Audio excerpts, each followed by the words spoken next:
Coconut water బేబీస్కి ఎప్పటి నుంచి ఇవ్వచ్చు? నెంబర్ 1, కోకోనట్ వాటర్ అనేది 6 నెలల లోపల బేబీస్కి అస్సలు ఇవ్వాల్సిన అవసరం లేదు. అంటే అర్థం ఏంటంటే 6 నెలల తర్వాత ఇవ్వచ్చు.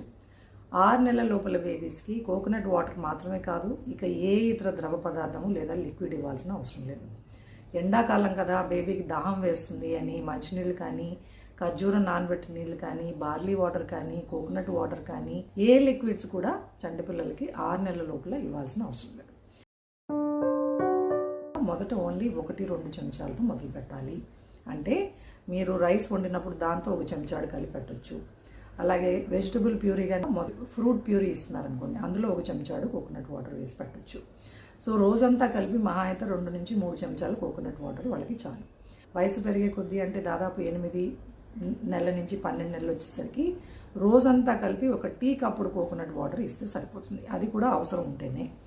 మంచినీళ్ళ ప్రాముఖ్యత మంచినీళ్ళదే, కోకోనట్ వాటర్ ప్రాముఖ్యత కోకోనట్ వాటర్దే. మంచినీళ్ళు పూర్తిగా మానేసి కోకోనట్ వాటర్ మంచిది కదా అని కప్పులు దాన్ని పట్టకూడదు. ఎందుకంటే కోకోనట్ వాటర్లో మీకు ఎలక్ట్రోలైట్స్ అంటే సాల్ట్స్ అండ్ షుగర్స్ ఉంటాయి. వీటి వల్ల ఏమవుతుందంటే మన శరీరంలో న్యాచురల్గా ఉండాల్సిన షుగర్స్, సాల్ట్స్ ఇవన్నీ హెచ్చుతగ్గులు అయిపోతాయి. కాబట్టి అతిగా ఏది చేయకండి. ఎప్పుడైనా సరే కోకోనట్ వాటర్ని ఆర్ఆర్గా తాగించాలి. అంటే ఒక్కొక్క సిప్ అప్పుడప్పుడు ఇవ్వాలి. అంతే తప్ప మంచిది కదా అని స్ట్రా వేసేసి కొబ్బరి బొండం మొత్తం బేబీకి ఇచ్చేసి తాగమనకూడదు. దీనివల్ల గుర్తుపెట్టుకోండి, సాల్ట్స్ శరీరంలో పెరిగిపోతాయి, అలాగే షుగర్స్ కూడా. కాబట్టి రిమెంబర్, 6th మంత్ లోపల no coconut water. 6th month తర్వాత కూడా మీ బేబీస్ ఫైన్, వాళ్ళకి ఎటువంటి అలర్జీస్ లేవు, డాక్టర్ గారు ఓకే అన్నారు, నేను పట్టొచ్చు అంటే పట్టండి. ఏది ఏమైనా లిమిట్లో ఉండండి, ఎక్కువ అవసరం లేదు. అండ్ ఫ్రెష్గా ఉన్న కోకోనట్ వాటర్ పట్టండి.